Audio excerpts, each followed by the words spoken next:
Hey folks, I wanted to talk to you a bit more about the Rick Allen case.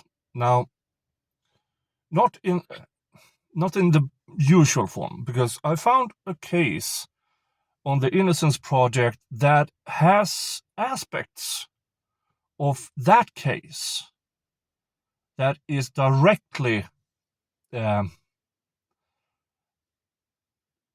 it has to do with what was said in trial, in Rick Allen's trial.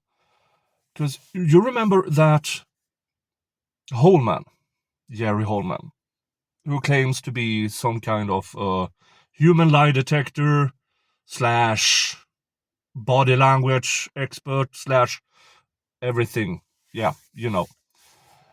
And it is a case out of, I believe it is Texas. Melissa Lucio. From 2007, she was accused shaken baby syndrome, which we is as a reliable diagnosis as bite mark or tarot cards. It's BS, but we went through this at another time. She was convicted and sentenced to death. Now, since then, now she's still on death row, but the judge who was presiding over her original case, now when everything that has come forward in evidence and stuff like that, has now proclaimed her actual innocence. So that's good. And within this, you find the usual stuff: false confessions, withholding of evidence.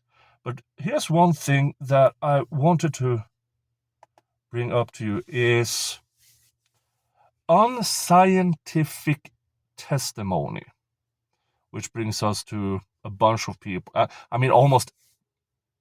bunch of people in the Rick Allen case.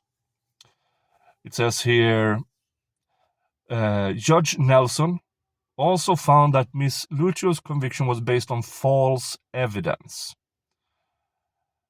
Most notably, the testimony of a Texas Ranger who falsely assured the jury he could tell Miss Lucio was guilty based on her demeanor and body language during interrogation. Judge determined that this claim was misleading and scientifically wrong, aligning with current scientific consensus. Yeah. Now, Judge Nelson was the original judge, and back then he allowed it in. So yeah, good for you that you have corrected yourself, but it really doesn't help when Miss Lucio has been in prison on death row for the past 18 years. But back to Rick Allen. In my recollection, this is what Holman did during the interrogation. So he was so convinced, or at least convinced enough, to determine by Rick Allen's demeanor that he must be guilty. And also testified more or less to that effect in prison and at trial. And that brings us, there are other stuff here that is, in this case, yeah, for instance, Miss Lucio's statements to police have all the hallmarks of a false confession. Now, Miss Lucio, that was during the interview, because her kid actually fell down the stairs and sadly passed away from the injuries. And hours later, they brought her in and for hours and hours and hours of interrogation. And luckily, they recorded it. She asserted her innocence 86 times verbally and 35 times non-verbally by shaking her head. But at the end, the investigator, the ranger or whatever, didn't accept that, of course. Welcome to the Reed technique, where everybody's guilty. It's just a matter of time to get them to confess.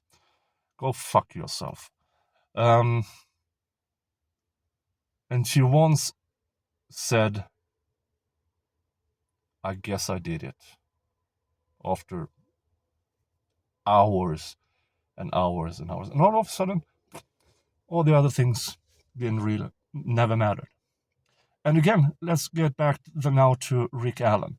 Rick Allen, through 2 interrogations, more or less told Holman and Liggett and whoever else was in there, no. They sent him off for safekeeping, and for 4 months, no.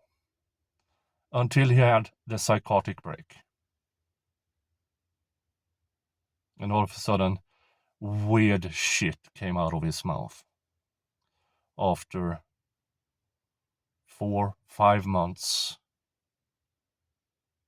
psychotic break, Haldol, and all of a sudden he said a bunch of...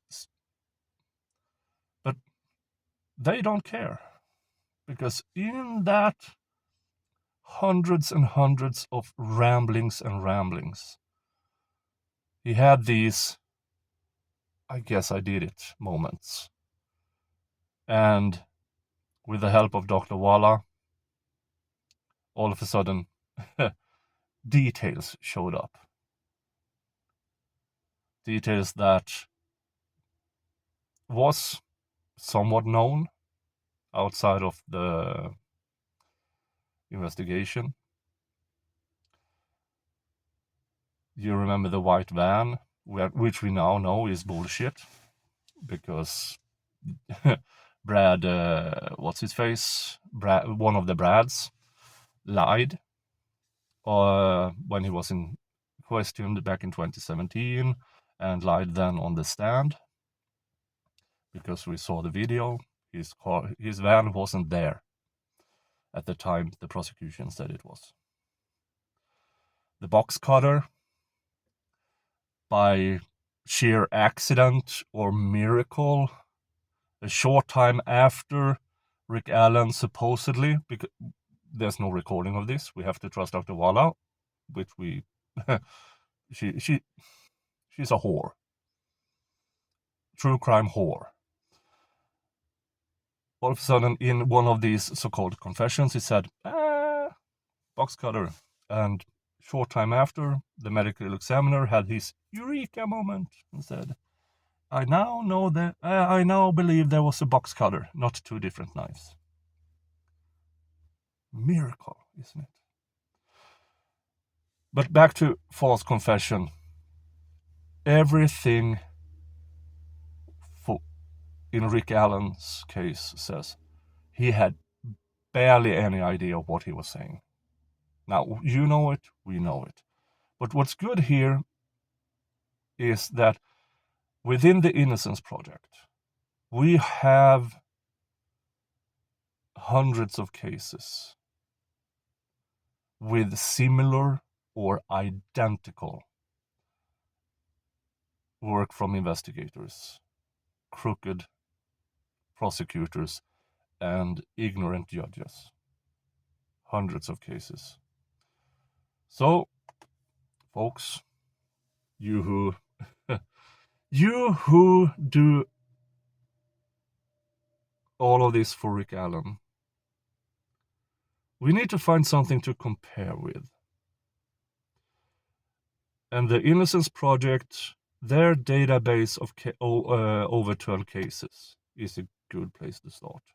Now, of course, I'm in a camper van in the middle of the desert, and so I have limited time to do all of this. So I urge you guys, go into the Innocence Project, look through the cases, and find similar overturned cases.